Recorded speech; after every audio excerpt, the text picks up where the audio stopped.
भागवतम अध्याय 2 श्लोक संख्या 71।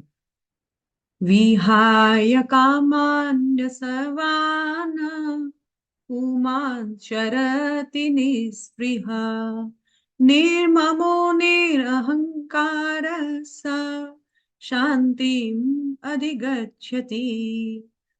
जिस व्यक्ति ने इंद्र तृप्ति की समस्त इच्छाओं का परित्याग कर दिया है, जो इच्छाओं से रहित रहता है और जिनके सारे ममता त्याग दी हो तथा अहंकार से रहित है, वही वास्तविक शांति प्राप्त कर सकता है। अर्जुन महात्मा ने 4 प्रश्न किए थे। चौथा प्रश्न था कि एक स्थित प्रज्ञ व्यक्ति या आपका भक्त कैसे विचरण करता है, चलता फिरता है, इस संसार में मैनेज करता है हर वस्तु।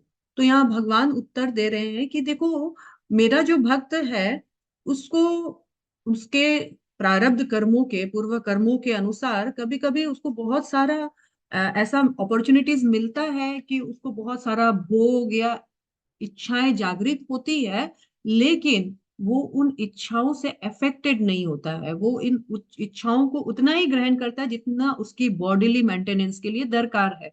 और साथ में ही भगवान ये बोल रहे हैं कि वो अपने लिए तो बिल्कुल डिजायरलेस है, लेकिन भगवान की सेवा के लिए वो हर वक्त तत्पर है। उसकी एक क्वालिटी और है कि वो निर्ममो है।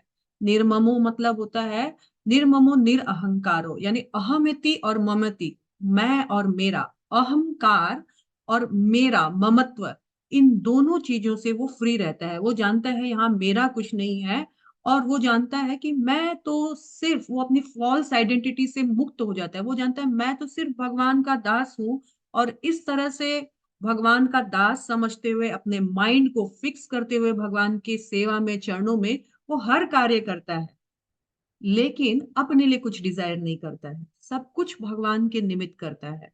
ऐसा ही व्यक्ति इस संसार में वास्तविक शांति प्राप्त कर सकता है। ऐसा ही व्यक्ति इस संसार में परमानंद, the highest test, the highest pleasure अनुभव कर सकता है। यहाँ हम बेस्ट एग्जाम्पल देखते हैं श्रीमद् भागवतम से पृथु महाराज का। पृथु महाराज ने क्या किया? पृथु महाराज कौन है? तो ध्रुव महाराज के ताऊजी हैं। तो उन्होंने, वो एक सन्यासी थे, लेकिन जब ब्रह्मा जी के रिक्वेस्ट पे उनको राजा बनना पड़ा पूरे विश्व का, उन्होंने उसको एक्सेप्ट तो किया, लेकिन उनका माइंड सदैव भगवान की सेवा और इस बात से अवगत था कि मैं भगवान का दास हूँ। और भगवान के दास रूप में उन्होंने राजा का पद स्वीकार किया और बखूबी निभाया भी। लेकिन अहमत्व, ममत्व और निस्पृहा, डिजायरलेस, खुद के लिए कुछ नहीं, भगवान के लिए सब कुछ, इस फॉर्मूला को अपनाए रखा। हरे कृष्ण।